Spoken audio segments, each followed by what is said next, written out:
Hi there, welcome to the How To Academy Science YouTube channel. My name is Luke, I'm head of video here at How To Academy, and today we're very lucky to speak to Chris Damman and Marc Washington, two experts in healthy living, nutrition and wellness.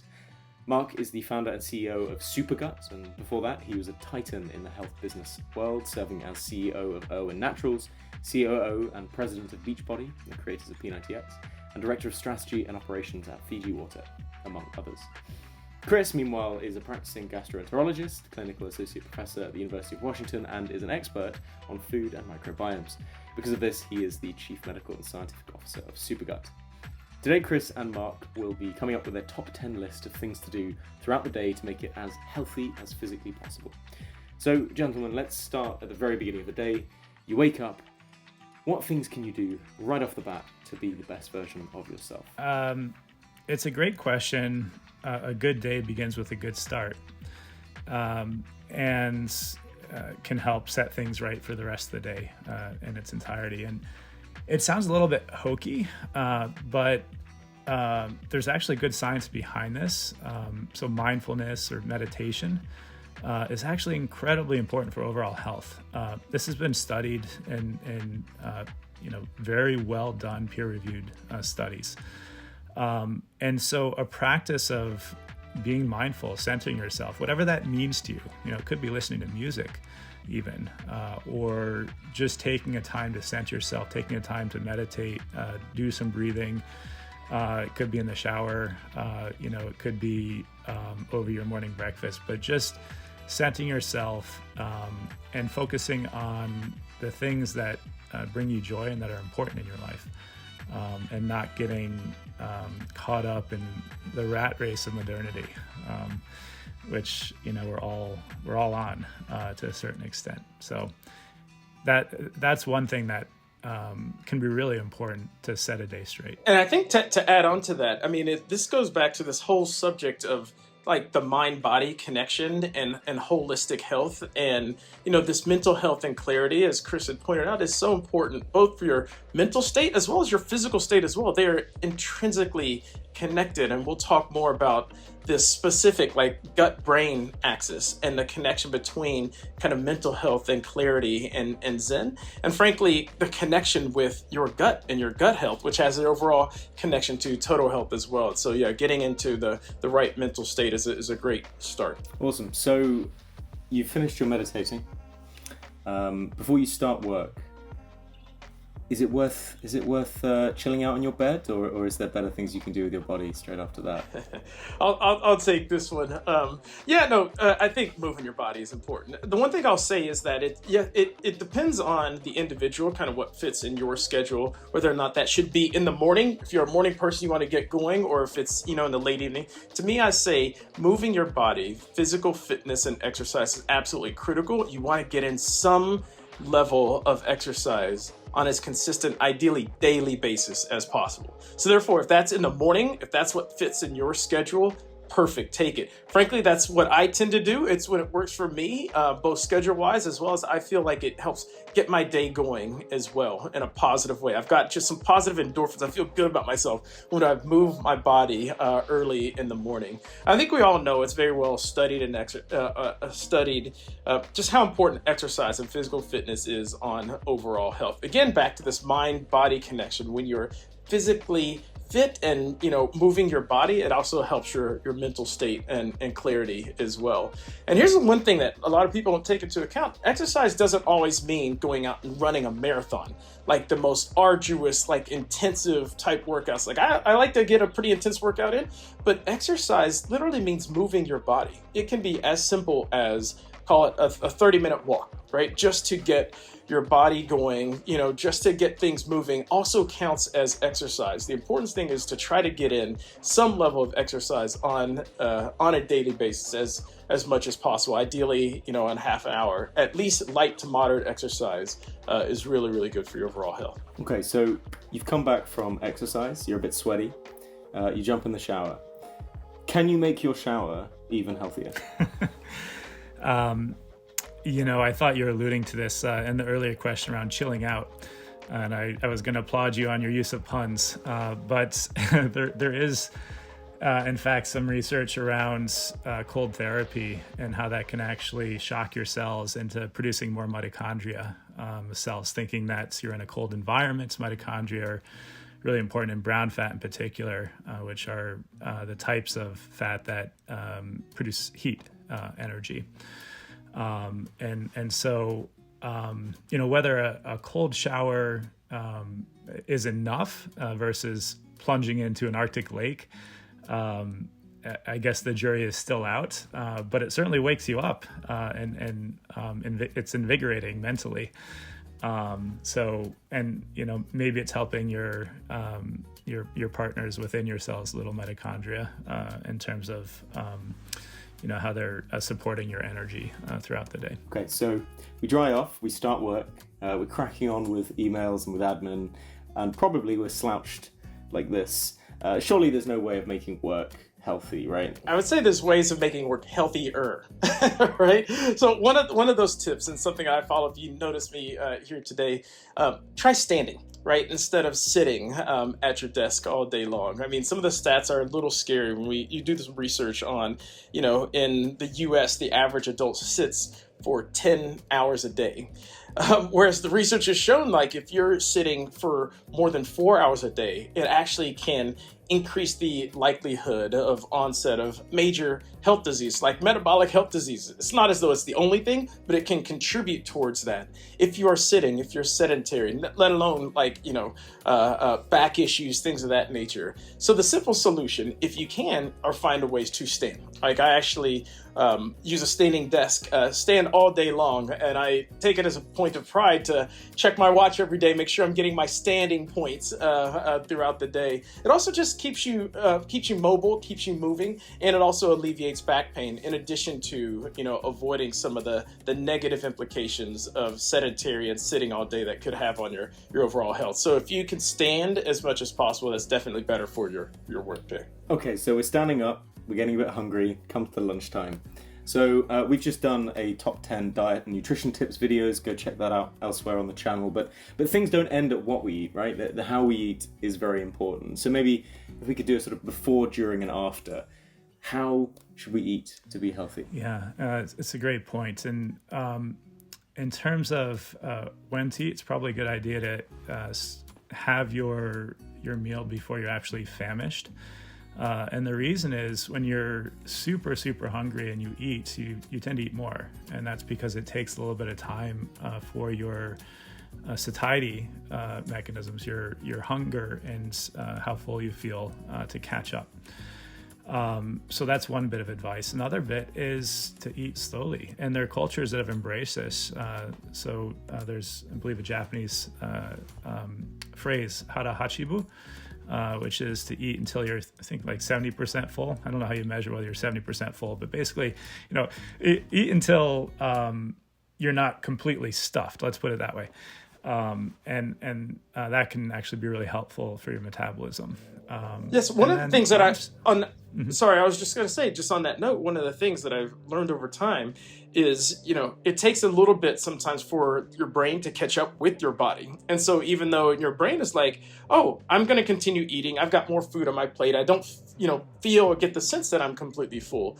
That could just be a delay, right, in your system in terms of being able to get the signals of, if you actually pause, take a second, you could actually be completely satiated, but your brain just doesn't know it quite yet. And so I think that just reinforces the point of taking it slow and maybe stopping a little bit before you get to that mental sensation of fullness, and your body might actually catch up with you. So you actually don't need to finish that last little bit on your plate if you do pause. Excellent point, Mark. And last thing I'll say is at the end of the meal, there are best practices to help even after you've stopped eating. And one of those is to go for even a really short walk. It could be 5 minutes. And what that does is it kind of sucks the sugar into your muscles because you're exercising. And it prevents that high sugar spike and the corresponding insulin spike and the whole metabolic processes that happen as a result of those high spikes. Avoiding those high spikes can be really helpful for your overall metabolic health. So even just a 5-minute walk. Now, overall you're supposed to have, I think, like 20 to 30 minutes of vigorous activity a day. And it's not running a marathon, but, brisk walking, little jog. So if you extend that 5-minute walk into a 20 or 30-minute walk, then you're kind of getting two birds with one walk or one stone. But yeah, even just a really short bit of exercise after a meal can make a really big difference. And the great thing about this last one, it actually ties back into one of the earlier topics that we had talked about. By moving, this is the whole mind-body connection. So not only are you moving after a meal, you're getting your body flowing, you're avoiding some of, the blood sugar spikes and crashes, but what that then means for you, right, and your productivity. And so everybody has experienced things like, the post-meal food coma, or, where your energy levels are, up and then drop, precipitously, and you're having difficulty focusing, etc. So doing something like moving after a meal actually helps stabilize your blood sugar levels. And then taking it back to the whole mind-body connection, keeping that stable, blood sugar actually stabilizes energy and can also stabilize focus and your performance and productivity, so you don't go through those crashes and that food coma. And then you're not even able to focus in back on your work. So there's that side benefit beyond just the physical aspect, is the mental aspect as well of moving after a meal. Okay, so you've eaten your meal, you've done a few more hours of work, time for your afternoon break. I have two options, right? I want to listen to a podcast. Do I huddle in the corner of my room and put my hoodie on, or do I go outside? Does that actually make a difference? Does where I have my break make a difference? So there's real benefit to being outdoors, and we're an indoor culture. We spend so much of our time indoors. So the little bit of time that you do manage to get outdoors can make a huge difference. Now, why? What's important about being outdoors? Well, one of the key things is sunlight. Even if it's an overcast day, that sunlight in our skin cells gets transformed into vitamin D. And historically, most of our vitamin D actually came from that process, not from our diet. Now, a lot of our vitamin D comes from our diet because we spend so much time indoors, but the vitamin D that comes from sunlight in our skin cells is more potent. And so that's one thing. The other thing is, if you're outdoors, let's say you're gardening or walking through the forest, tons of healthy microbes there. It's a whole different microbiome. It's the Earth's microbiome. And we've evolved to be in communication, not just with our own gut microbes or skin microbes, lung microbes, but the entire environment. And there's some nascent, fascinating work on how that actually can help promote our own healthy microbiomes being within, the natural environment. So another really compelling reason to get outdoors. The other thing I would like to add on, like to your first point, Chris, about vitamin D, is something that's personal, really important to me. I mean, when you think of communities that are deficient in vitamin D, actually African-American community, other dark skin, communities are naturally more deficient in vitamin D. And it's actually even more important for communities of color, and I'd speak specifically for the African-American community, to spend more time outdoors, right? And to supplement whatever vitamin D that you're getting through your diet by trying to increase, the amount of sunlight that you're getting is actually really healthy and beneficial for you. And actually, in many cases, can be making up for a deficiency in vitamin D that you're naturally going to be getting. So I'll just say that's something of particular importance for the African-American community to consider. That's really interesting, and thank you for caveating that. Okay, so we finished work. We go onto Facebook or Instagram to chill out. What should we be mindful of when we jump onto these platforms, when we start scrolling? Well, within this, a lot of things, broadly speaking, but within this context of health and wellness, I would just say be mindful, right? And just have your guards up in terms of falling for just the latest hack / gimmick / wellness fad. There's a plethora of people that are trying to sell things to you and trying to get you to jump on the latest fad. The unfortunate truth is that the majority of them are not necessarily based in sound science or in evidence base to actually show that these things have been proven to actually work for you. So you'll see, different passing trends and fads from time to time. I mean, one of the more trendy, popular things you'll see now is a lot of, consumers who are not suffering from metabolic disease actually tapping into, getting prescriptions for these breakthrough diabetes and weight loss drugs that have shown just unbelievable impact.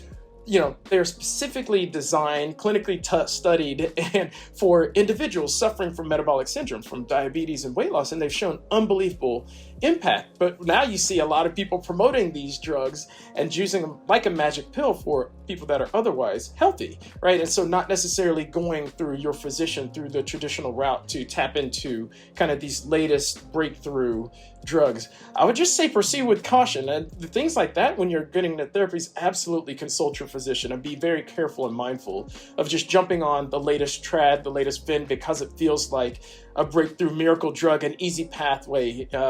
Even these breakthrough drugs, which has really shown incredible impact on blood sugar control and weight loss, they also have side effects, and there also are challenges. So if you stop taking them, if you haven't changed your diet, if your wellness routine, you're likely to revert back to the situation you were in before. So it's just one example of being careful of just jumping onto the latest fad, the latest trend, the latest gimmick. You really do want to do a bit of your research, consult your physician, and really go back to the science, right? Really focus on things that have some evidence behind that they're actually going to be working for you, as opposed to just the latest fad that's out there. Very good to note. Final thing, we've got to the end of the day. We've done our healthy, our zen, our outside filled day.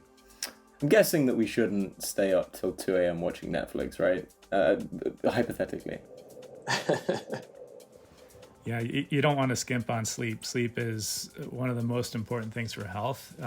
It's as critical as the food that we eat, to be honest. It's when the body repairs itself.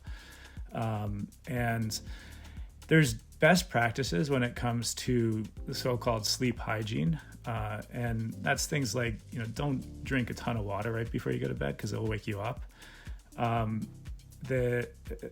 There's also, thoughts around how much you should eat and when you should eat, and maybe wait at least 3 hours before you lie down after eating. So have a meal earlier. Otherwise, all that food will be in your stomach still, and some people coming up and causing heartburn into the esophagus.